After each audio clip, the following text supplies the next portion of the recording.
আসসালামু আলাইকুম। পিঠা যদি এরকম না হয় তাহলে কিন্তু খেতে ভালো লাগে না। চলেন দেখা যাক, আজকে আমি দেখাবো কুলি পিঠা। নারিকেলের পুর দিয়ে, খেজুরের গুড় দিয়ে তৈরি। তাহলে চলেন দেখা যাক।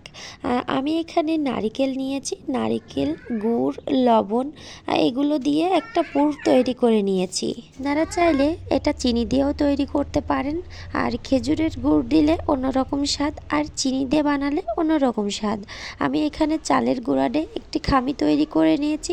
এই খামিটা কিন্তু নরম হতে হবে, শক্ত হলে পিঠাটা ভেঙে যাবে। আর আজকে কিন্তু আমি ভাজা কুলি না, সিদ্ধ কুলি বানাবো, তার জন্য এই নরম করে আঠা মারতে হবে আর চালের গুঁড়া দিয়ে মারতে হবে। এই তো আমি এখানে ছোট করে আটা নিলাম। আটাটা ভালো করে মেখে নিতে হবে, খুবই সুন্দরভাবে মেখে নিতে হবে। যত মেখে নিতে হবে, না হলে পিঠাটা ফেটে যাবে।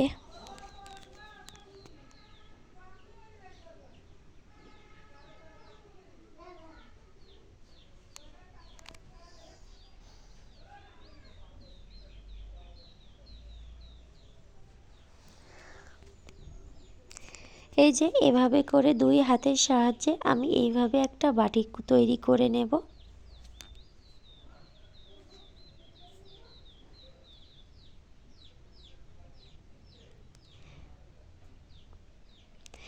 এই যে খুবই সুন্দর একটা বাটি তৈরি করা হয়ে গেছে। এর মধ্যে আমি নারিকেলের পুরটা দিয়ে দেব। দিয়ে দেওয়ার পর হাত দিয়ে আমি এভাবে পিঠার মুখটা এঁটে দেব। এই যে দেখেন কত সুন্দর। তারপর আমি একটা কাঠির সাহায্যে আমি পিঠাটা ডিজাইন করে নেব।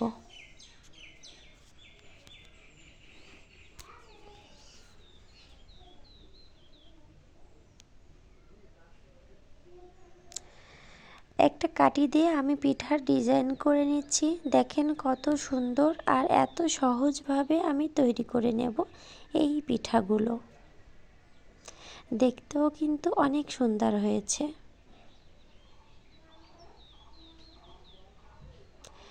সবগুলো পিঠা আমি এভাবে তৈরি করে নেব।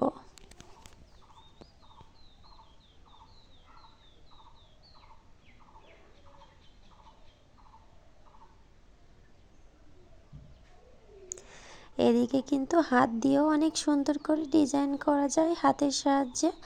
দেখেন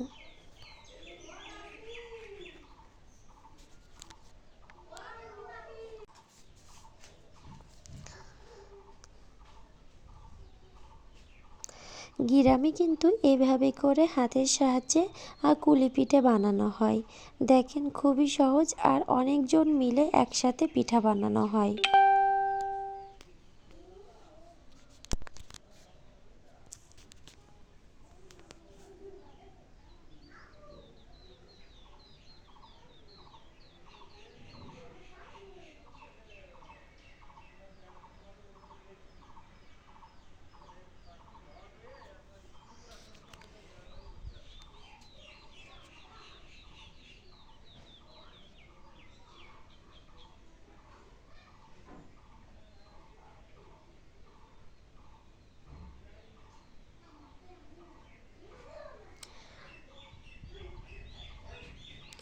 এই যে হয়ে গেছে সবগুলো পিঠা। এই পিঠাগুলো এখন ভাপ দেওয়া হবে।